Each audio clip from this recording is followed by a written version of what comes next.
Selamat pagi, Salam, saudaraku yang dikasihi oleh Tuhan, pendengar setia dari renungan harian ini. Kami menyapa kembali bagi kita semua, semoga kita semua tetap di dalam perlindungan Tuhan.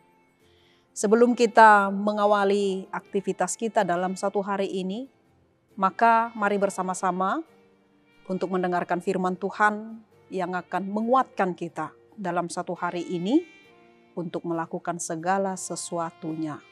Mari kita angkat pujian bagi Tuhan, kita bernyanyi.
Kita berdoa.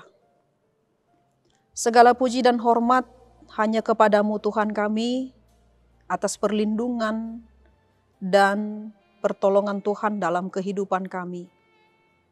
Kami boleh melewati satu hari yang sudah berlalu, tentunya karena kasih Tuhan yang telah melayakkan kami. Dan pada hari ini juga Tuhan, kami menerima berkat yang baru, lewat napas kehidupan dan kesehatan yang Tuhan berikan dalam kehidupan kami. Untuk kami pakai melakukan segala aktivitas kami. Maka lewat firman-Mu ini, itulah yang akan membimbing kami untuk dapat selalu melakukan yang terbaik di hadapan Tuhan. Terima kasih Tuhan, di dalam nama anak-Mu Yesus Kristus kami berdoa. Amin. Saudaraku yang dikasihi oleh Tuhan, firman Tuhan untuk kita pada hari ini, Kamis tanggal 1 Februari 2024, tertulis dalam 1 Samuel pasal 17 ayat 45. Tetapi Daud berkata kepada orang Filistin itu, "Engkau mendatangi aku dengan pedang dan tombak dan lembing. Tetapi aku mendatangi engkau dengan nama Tuhan semesta alam, Allah segala barisan Israel yang kau tantang itu." Dalam bahasa Batak dikatakan, "Alai nina si David mamadok halak Palistimi, ia ho daro tu au mangasahon podang dohot hujur dohot lebu-lebu. Alai anggo au rotu ho mangasahon goar ni Jahoba Sebaut, debatani parangan ni Israel, aka na ni asapan mi." Demikian firman Tuhan.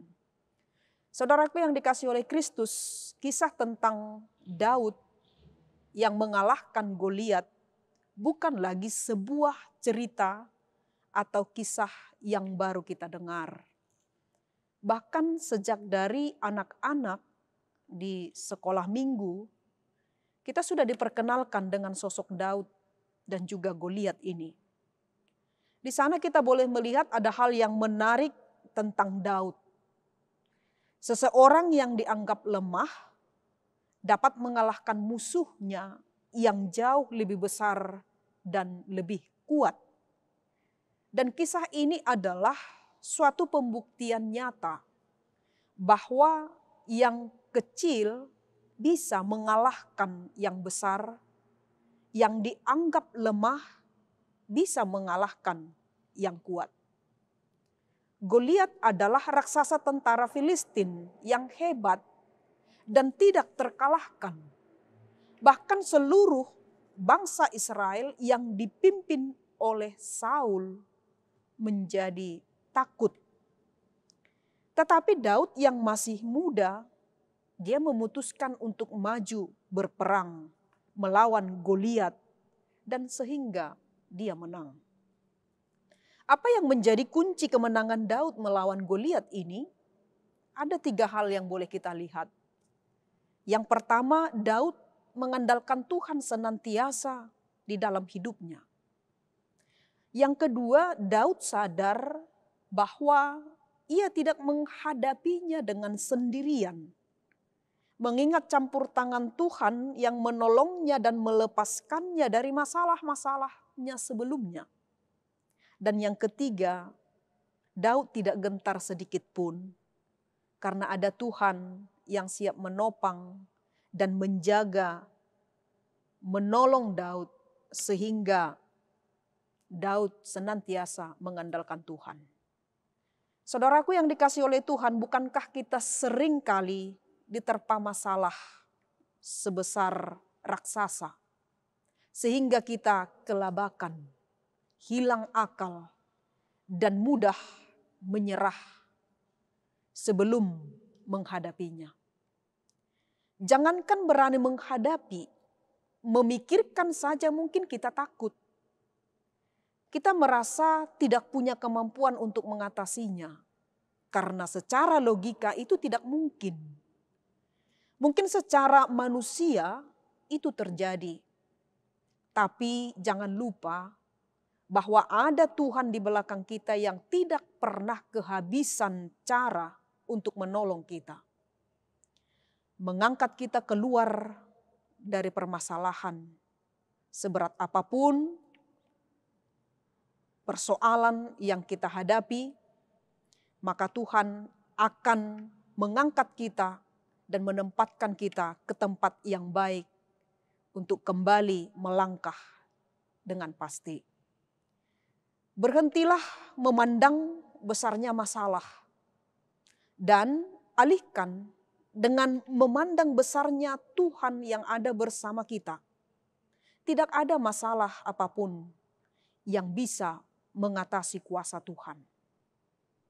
Jika Tuhan ada di pihak kita, tidak ada perkara yang mustahil. Tidak ada persoalan yang tidak ada jalan keluarnya. Dan jika Tuhan ada di pihak kita, segala sesuatu dapat kita tanggung bersama Dia.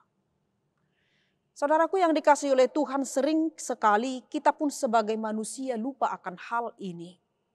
Kita terlalu fokus pada besarnya masalah yang kita hadapi. Dan betapa kecilnya kuasa dan kemampuan yang kita miliki. Sehingga kita lupa bahwa si kecil pun dapat menang asalkan ada Tuhan yang menopang dan menyertai. Tantangan, pergumulan, kesulitan yang kita bayangkan seperti Goliat atau yang digambarkan seperti Goliat harus kita hadapi, bukan lari darinya. Hari ini tidak peduli seberapa kecilnya kita, tetapi yakinlah dan percayalah bahwa Tuhan kita jauh lebih hebat dan lebih besar dari segala masalah yang menghadang kita. Ia sanggup menolong kita tepat waktu dan tidak pernah terlambat. Bahkan bisa lebih cepat dari yang kita duga. Maka andalkan Tuhan dalam segala perkara. Milikilah keberanian yang dari Tuhan. Berpeganglah pada keyakinan yang tak tergoyahkan dan melatih diri mengembangkan kemampuan yang kita miliki maka kita akan memperoleh kemenangan, melakukan perkara-perkara besar bersama dengan Tuhan. Amin. Kita berdoa.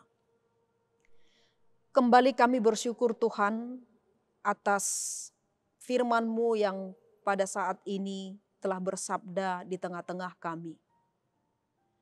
Supaya kami menetapkan langkah kami dan tidak ragu serta percaya akan perlindungan, pertolongan, keselamatan yang dari Tuhan ketika kami digoncang oleh berbagai masalah, persoalan hidup yang boleh kami gambarkan seperti Goliat, yang terkadang masalah itu lebih besar dari perbuatan Tuhan kami lihat. Maka lewat pengharapan kami, iman kami, supaya kami mampu melihat betapa ada banyak cara yang Tuhan kerjakan dalam kehidupan kami untuk menolong kami, menyelamatkan kami dari segala kesulitan-kesulitan hidup kami.